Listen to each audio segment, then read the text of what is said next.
Welcome back. You're watching Arise News Now. Well, as we all know, the grand jury's decision was devastating to many, including those who have been working for social justice around issues of policing and minority communities. Many, of course, still have questions about how this announcement was even handled.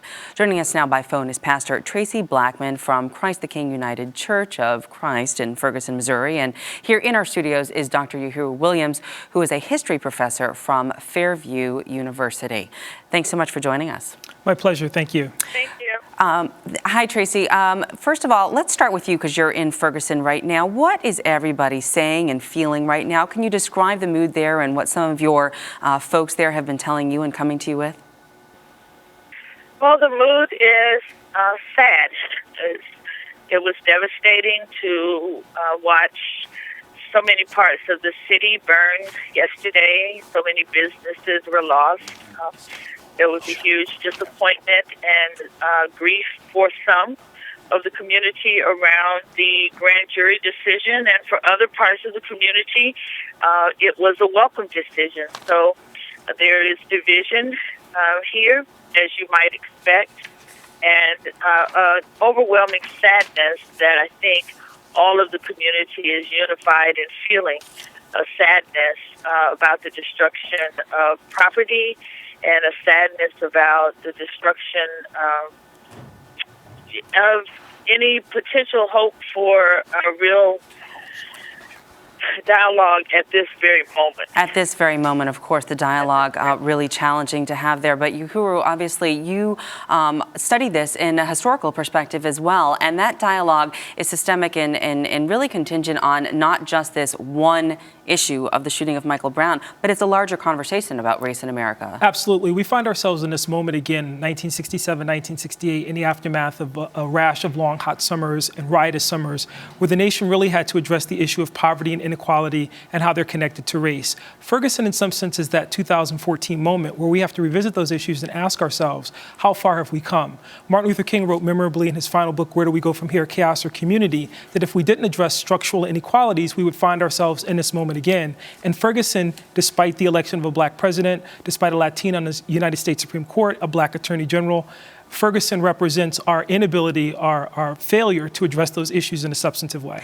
And so, Traci, back to you in Ferguson. Obviously, we do know that, a lot of the folks there are, as you say, sad, but this isn't the first time things have happened locally in that community. There's a history of that right there locally, correct? That is correct. And certainly it is not even the first time that an African-American male has lost his life at the hands of police. It's not the first time that the community has felt disenfranchised or disempowered. But there was something different about the shooting of Michael Brown. As a matter of fact, there have been 3 such deaths since Michael Brown's killing. So I think that it had a lot to do with the fact that he was in the middle of a residential area, that he was visible to many people in the community, and that social media played such a large role in streaming what was happening live and making sure that it got out in real time across the nation. Well, we do know that clearly there were a lot of people paying attention to this all around the country and also all around the world. Talk to me a little bit about how you think this sets us up for a bigger, conversation about race going forward. There were conversations about protesters actually going to the United Nations and presenting this case, among others, as examples of what's wrong in the United States and how we talk about civil rights violations and civil liberty violations across the globe, but we fail to concentrate on what's happening right here in the United States in an American city. In a lot of ways, we look at Barack Obama winning the Nobel Peace Prize, but the irony is that here in 2014 in an American city, you have this process that plays out where there's no transparency. You have a prosecutor who engages in behavior which even the National Bar Association today said was suspect. We have to look at ourselves, look at our democracy, and ask if we really have this chance to revisit what this means. Right, and I think that that's a lot of the institutions that we have, whether it's the policing system, whether it's the court system, the judicial system, those kind of systems, whether or not there isn't systemic change that's needed to come forward to make some adjustments here, because we know that, Traci, you're a mother of 3. I mean, what are you going to tell your kids after this happened, after this decision yesterday?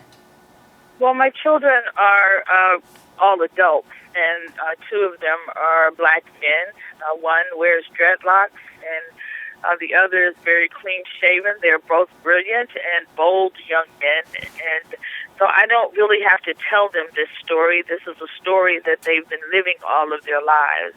I don't have to tell them about racial profiling because that's a story they've been living all of their lives. I don't have to tell them about the incidents of police brutality because that's a story they've been living all of their lives. So for me, this fight is personal, as it is for many of the people that are out there. And I see the enemy being institutionalized in law enforcement, but the real enemy here is racism and fear.